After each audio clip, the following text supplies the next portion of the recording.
Jake Morrison sat in his chair and tried not to show his anger. The big alien in front of him was talking again, and Jake knew it would not be good news for Earth. The alien's name was Vextal, and he was the boss of the Galactic Council. He had blue feathers and was twice as tall as any human. The meeting room was huge and made of some kind of crystal that sparkled in the light. There were aliens everywhere. Some looked like giant bugs, others glowed like living stars, and some were just weird shapes that floated in the air. They all had one thing in common, though. They all thought humans were stupid. The human team wants to use violence again, Vextal said in his deep voice. The magic translator made sure Jake could understand every word. They want to fight for resources. They want to expand their territory. These are the ideas of animals, not civilized beings. Jake felt his hands make fists under the table. Next to him, Lieutenant Lisa Hayes was writing down everything that happened. She was getting angry too. Jake could tell by the way she held her pen too tight. Around the room, all the other aliens were agreeing with Vextal. The bug-like Astari were clicking their mouths in a happy way. The glowing Luminari were pulsing with light, which Jake had.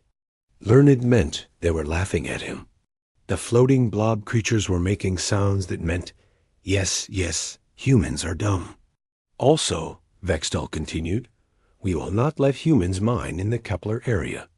Those rocks and metals are too valuable for a species that still fights wars. That was it. Jake had been Earth's ambassador for 3 years. 3 long years of sitting in this room and being told that humans were not good enough. Every time Earth asked for something, the answer was no. Every time humans showed they could do something amazing, the aliens said it was just luck. The aliens thought humans were babies who had just learned to walk. They thought Earth people were violent and stupid. They thought humans could never be as smart as the great alien races. Jake stood up slowly. The room got quiet. All the aliens turned to look at him with their strange eyes. Prime Speaker Vextal, Jake said in a clear, strong voice, fellow members of the Council, I have been Earth's voice here for 3 years. I came here believing that humans could find their place among the stars through talking and working together. The room was so quiet you could hear a pin drop. Even the floating aliens stopped moving. Today, that belief dies, Jake said. Earth officially leaves the Galactic Council. We will not sit here anymore and listen to your insults. We will not accept your unfair rules. We will not let you treat us like children. Vextal's feathers stood up straight. Jake knew this meant. The alien was surprised and maybe a little amused. Ambassador Morrison, surely you know that Earth cannot survive without the Council's protection and trade deals. Your people do not have the technology, or the resources, or the knowledge to survive. Alone in space. Don't we? Jake asked. Prime Speaker, you think you know what humans can do. You think we are weak and stupid and violent. You are about to learn what humans are really like when we stop asking for your permission. Jake looked around the room, at all the alien faces. Some looked shocked. Some looked amused. Some looked like they didn't care at all. None of them looked worried. For 3 years, I have sat in this room and listened to you tell us what we cannot do, Jake continued. You said we cannot mine our own asteroid belt because we might hurt ourselves. You said we cannot explore certain star systems because we are too primitive. You said we cannot have better weapons because we are too violent. The aliens were starting to whisper among themselves. Jake could hear the translator picking up words like foolish and suicide and primitive tantrum. You know what the funny thing is? Jake asked. Every time you said we couldn't do something, we went home and figured out how to do it anyway. Every time you refused to share your technology, we invented our own. Every time you told us we were too stupid to understand something, we proved you wrong. Vextal spread his wings wide which was a threatening gesture among his people. Ambassador Morrison, you are making a grave mistake. Without Council protection, Earth will be defenseless against the dangers of space. Without our trade agreements, your economy will collapse. Without our guidance, your people will destroy themselves. Within a generation. Jake smiled for the first time in months. It was not a nice smile. Prime Speaker, there's something you never understood about humans, Jake said. We don't like being told what we can't do. In fact, telling us we can't do something is the best way to make sure we do it. He picked up his briefcase and nodded to Lisa. She closed her notebook and stood up too. You want to know what humans are capable of? Jake asked. You're about to find out. When we stop trying to be polite, when we stop asking for permission, when we stop caring about your approval, you'll see what we really are. Jake walked toward the door, with Lisa right behind him. The aliens were all talking at once now, their voices mixing together in a chaos of different languages and sounds. At the door, Jake turned back one last time. Oh, and Prime Speaker, he said, don't bother trying to contact Earth. We're done talking. With that, Jake Morrison walked out of the Galactic Council chambers. He would never return. Behind him, the aliens continued their chatter completely, unaware that they had just made the biggest mistake in galactic history. They had no idea what they had unleashed. 6 months had passed since Jake Morrison walked out of the Galactic Council. At first, the aliens thought the humans would come back begging for help within a few weeks. They were wrong. Captain Roy Chun was floating in space in his broken ship, and he was starting to panic. His cargo vessel, called Prophet's Edge, had been flying between star systems for 20 years without any problems. Now, halfway to the Vega system, his hyperdrive had died completely. This should not be happening, Roy said to his first officer, Kate Williams. The engine was working perfectly yesterday.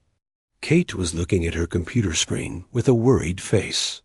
Captain, I found the problem. The power core is dead. We need a new one. That's easy, Roy said. Just order one from Earth. They make the best power cores in the galaxy. Kate tried to send a message to Earth. Then she tried again.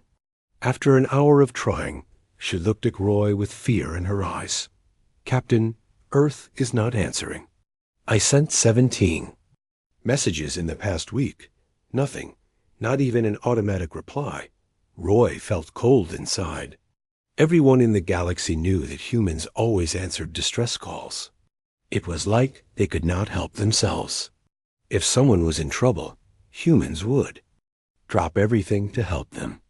Keep trying, Roy ordered. But deep down, he was starting to understand that something had changed. On the fancy vacation planet called Paradiso Prime, the rich aliens who lived there were having their own problems.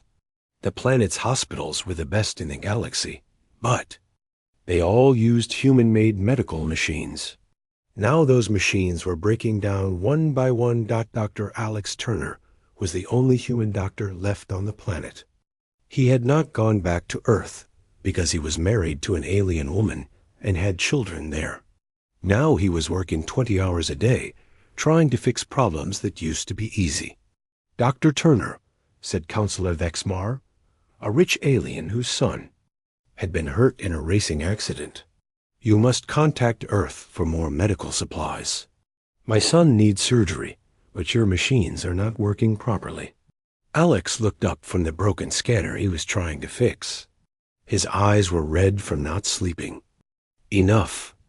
Counselor, I have been trying to call Earth for 2 months. Every communication channel is dead. Whatever your council did to make humans angry, it worked completely. Dexmar's golden eyes got wide with fear. But surely they would not abandon. Medical patients? Your people are known for helping others. My people are also known for keeping their word, Alex said quietly. When Jake Morrison said we were done, he meant it. The biggest problem started at the Kepler mining station. This was where the aliens dug valuable metals and crystals out of asteroids. The mining machines were made by different alien companies, but they all used human-designed power systems and maintenance programs. One morning, all the machines stopped working at the same time. Chief Engineer Zeratok stared at the rows of silent mining equipment. Each machine was worth millions of credits. Now they were just expensive metal sculptures. How did this happen? She asked her assistant, a young alien named Essence of Progress, who glowed like a small star. I think the power cores have some kind of timer in them. Essence of Progress flickered nervously. After 6 months without maintenance signals from Earth, they shut down automatically. Zeratok felt sick. You mean the humans built an automatic shutoff into their technology? It gets worse, her assistant continued. I tried to restart the systems manually, but they need special codes that only human technicians know. Without those codes, the machines are just junk. All across the galaxy, similar problems were happening. Space stations lost their lights because the power systems used human-designed parts. Hospitals could not treat patients because the medical equipment needed human maintenance codes. Even simple things like food processors and water purifiers stopped working. The aliens had never realized how much they depended on human technology. The humans had always been so quiet about their contributions. They would fix problems without making a big deal about it. They would improve alien designs without asking for credit. They made everything work better, but they did it so smoothly that nobody noticed. On Station Omega, where the Galactic Council met, Prime Speaker Vextal called an emergency meeting. The big crystal room that used to be full of confident aliens now held worried creatures who whispered among themselves. The human withdrawal is causing more problems than we expected, Vextal admitted. His proud feathers were drooping with worry. Perhaps we should invite them back to negotiate. Counselor Mordock, a gray alien with 4 arms, raised one hand nervously. Prime Speaker, we have a bigger problem. Our long-range sensors cannot find any human ships. The Sol system appears to be empty. The room became completely silent. This was impossible. Earth had billions of people and thousands of ships. They could not all just disappear. What do you mean, empty? Vextal asked.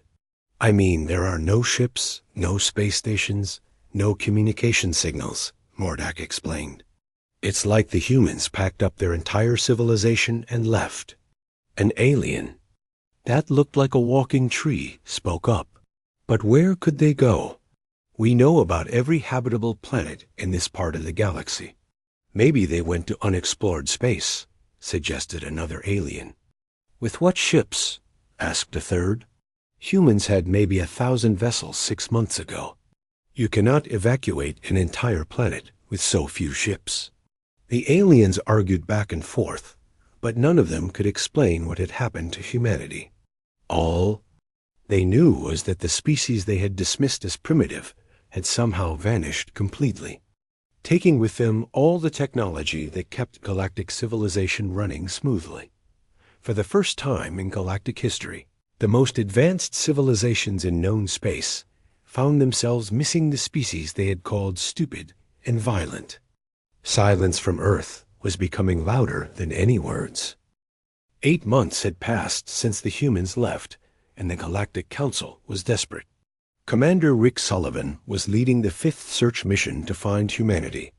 His ship was called Far Seeker, and it had the best alien technology available. His crew was made up of different alien species, all working together to solve the mystery of where humans had gone. Rick was human himself, but he had been exploring deep space when Earth left the Council. When he returned to find his home planet missing, he volunteered to help search for his own people.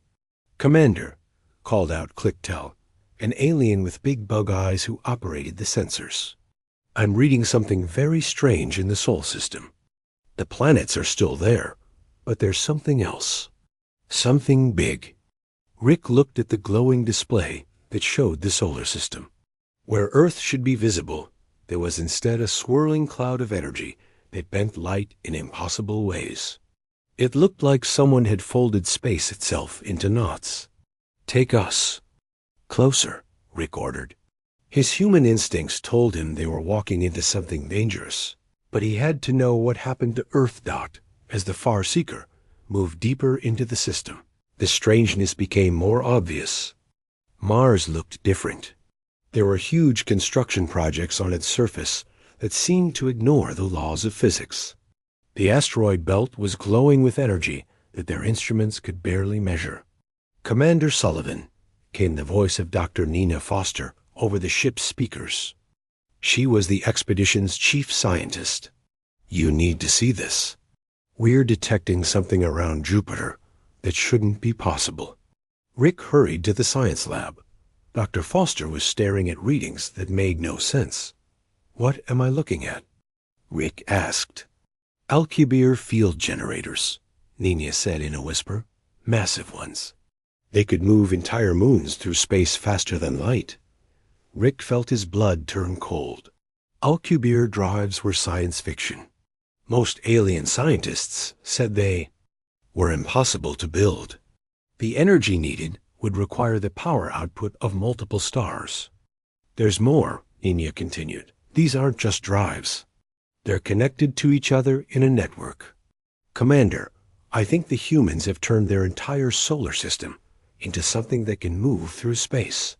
Before Rick could respond, space around their ship suddenly filled with other vessels. Dozens of ships appeared out of nowhere, using some kind of invisibility technology. The ships were clearly human in design, but they were far more advanced than anything Rick remembered from Earth. The largest ship, a warship twice the size of Far Seeker, opened a communication channel. The face that appeared on Rick's screen was familiar.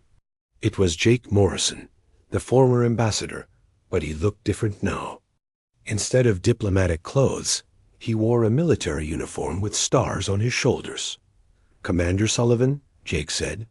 His voice was cold and professional, nothing like the polite diplomat Rick remembered. "You are in human space without permission.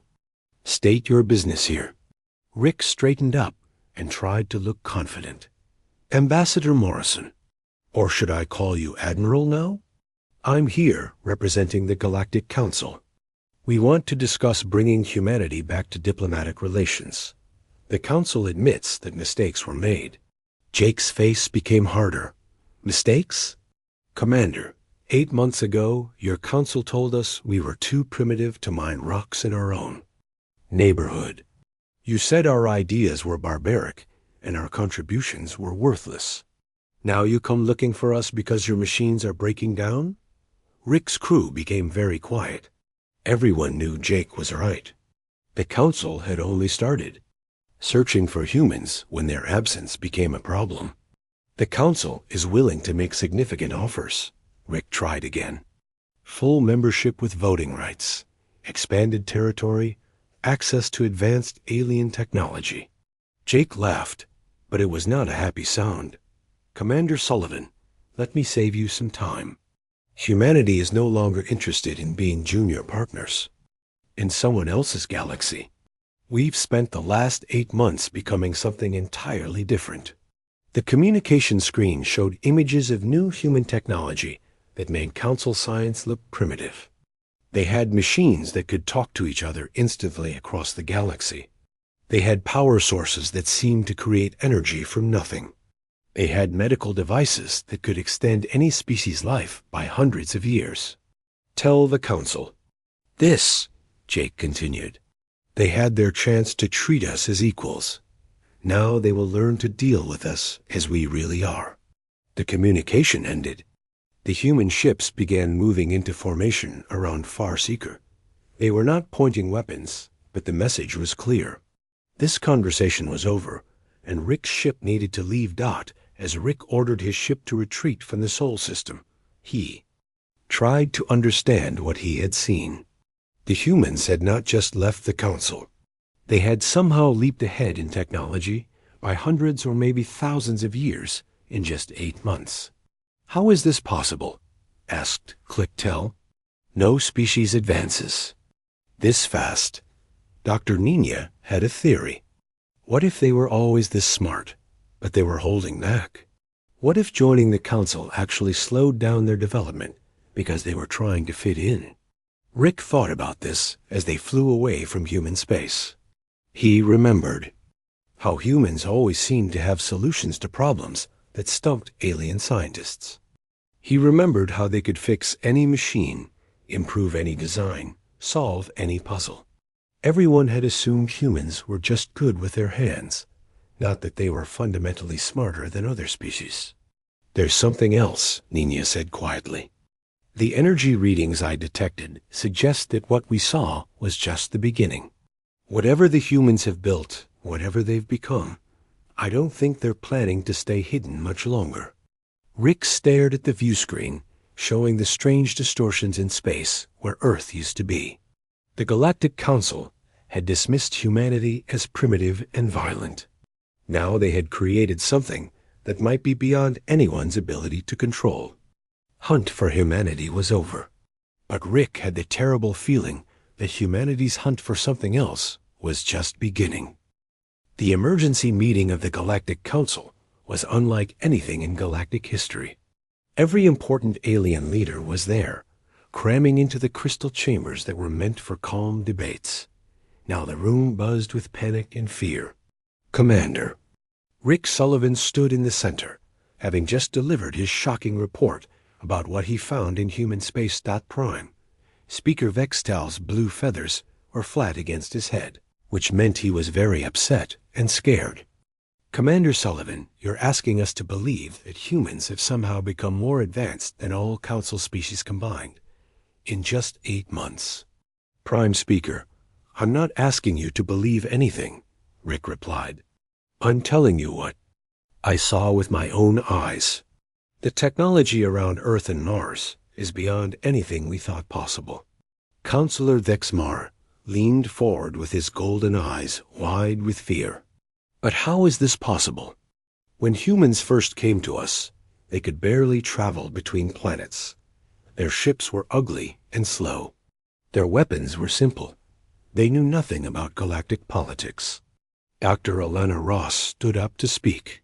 She was one of the few human scientists who had stayed on Council worlds when Earth left. Everyone turned to look at her, hoping she could explain what her people had become. Honored counselors, Elena began, her voice heavy with knowledge that made several aliens shift uncomfortably. In their seats. I think I can help you understand what happened, though even I don't know everything about what humanity has accomplished. She turned on a holographic display that showed charts comparing how fast different species developed technology. When humans first joined the Council, we were indeed primitive by your standards. But there was something you never bothered to study, how fast we learn and grow. The display changed to show curves that went up so steeply it looked like walls. While you saw crude ships and simple weapons, you failed to notice that humanity went from first airplane flight to traveling between stars in less than 200 years. Most Council species took thousands of years to make the same progress. Vextal's voice carried desperation. Fast development is normal for young species. It doesn't explain what Commander Sullivan reported. It explains everything, Elena said, firmly. Humans don't just adapt to new situations. We get faster at adapting each time we face a challenge.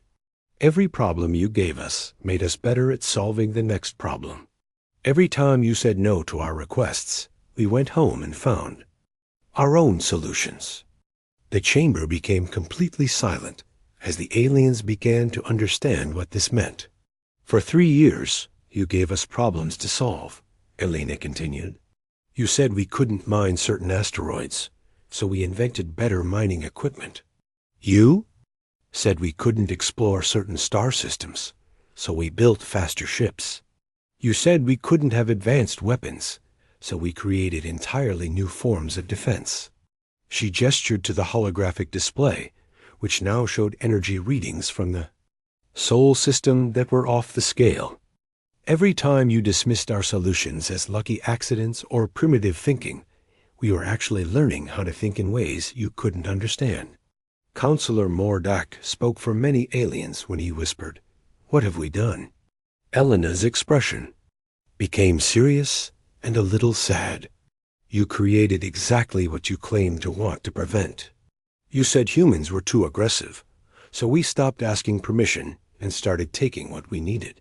You said we were too primitive for your politics, so we stopped playing political games and started changing the rules. The holographic display showed new images of technology that made council science look like stone tools.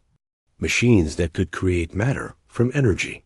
Computers that seemed to think and feel like living beings. Weapons that could destroy entire fleets without firing a shot. The technology Commander Sullivan observed isn't just advanced, Elena explained. It's revolutionary. Humans have solved problems that council scientists said were impossible to solve. We can now communicate instantly across any distance. We can convert matter into energy and back again. We have artificial intelligence that might actually be alive. Vextel's voice came out as barely a whisper. When will they come back to negotiate? Elena looked around the chamber with an expression that mixed pity with satisfaction. Prime Speaker, you're still thinking like the old council. Humanity isn't going to come back and ask to rejoin your organization. Why would they? You taught them that the galaxy respects only power, not politeness. Only strength, not cooperation. She pointed to data displays showing broken systems across dozens of worlds. Your mining operations are shutting down because humans designed the power systems that run them. Your hospitals are failing because humans created the medical machines you depend on. Your trade routes are in chaos because humans wrote the navigation. Programs your ships use. The terrible truth settled over the chamber like a heavy blanket. The Galactic Council, in their pride and arrogance, had created their own worst nightmare. They had taken a species known for being helpful and cooperative and turned them into something that operated completely outside council control. There's something else you need to understand, Elena said, her voice taking on a frightening tone. Humans don't just solve the problem in front of them. We prepare for the next 10 problems that might come after it. Whatever technology Commander Sullivan saw in the Sol system, whatever capabilities he reported, you can be sure that's just what humanity wanted him to see.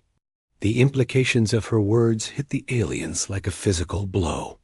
Not only had humanity become more advanced than the Council, but they were probably much more advanced than they were showing. Vextal raised his head, desperately looking for some hope. Dr. Ross, you stayed here instead of going back to Earth. Surely you could help us negotiate with your people. You could be a bridge between us. Elena's laugh held no joy or kindness. Prime Speaker, I stayed here for one reason only. Someone needed to be here to witness this moment. The moment when the Galactic Council realized that their biggest mistake wasn't underestimating human technology. She paused, letting the tension build in the silent chamber. Their biggest mistake was underestimating human memory. Humans remember everything. Every insult, every dismissal, every time you treated us like children. And now you're going to learn what humans do when they stop trying to be friends. The words hung in the air like a death sentence. The Council had not just lost humanity.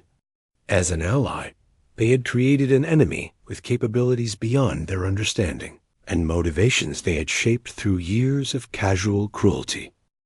1 year had passed since humanity left the Galactic Council. The aliens had learned to live in what they now called the new reality.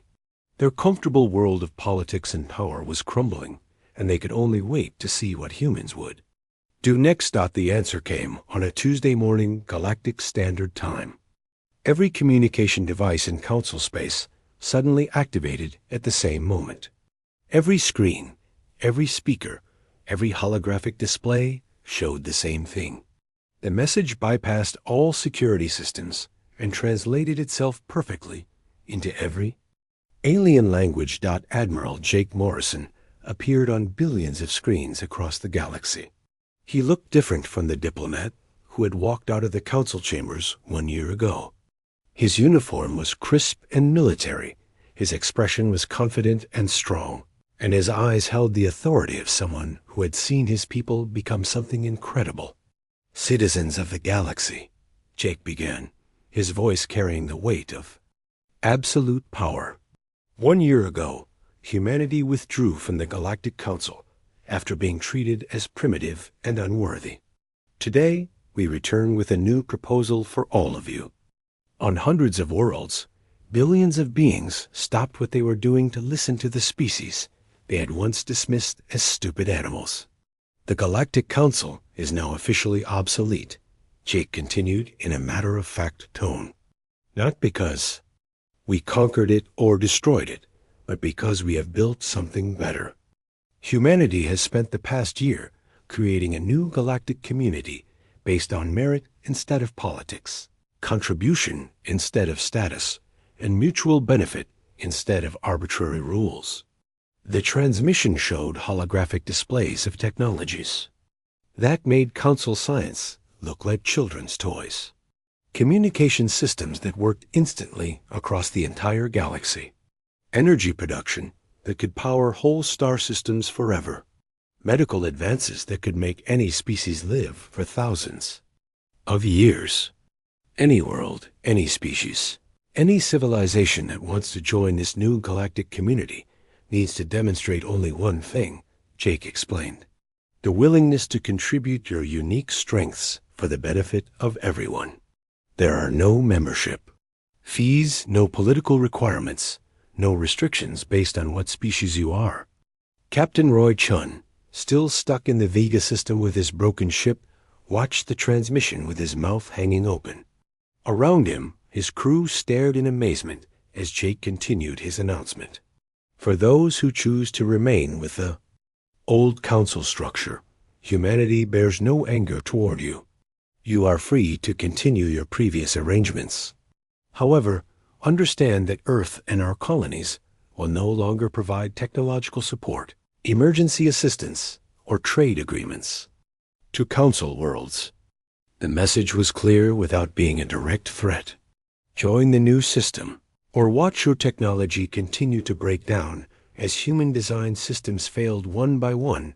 Dr. Elena Ross, still on Station Omega, watched as council members quietly activated their personal communication devices.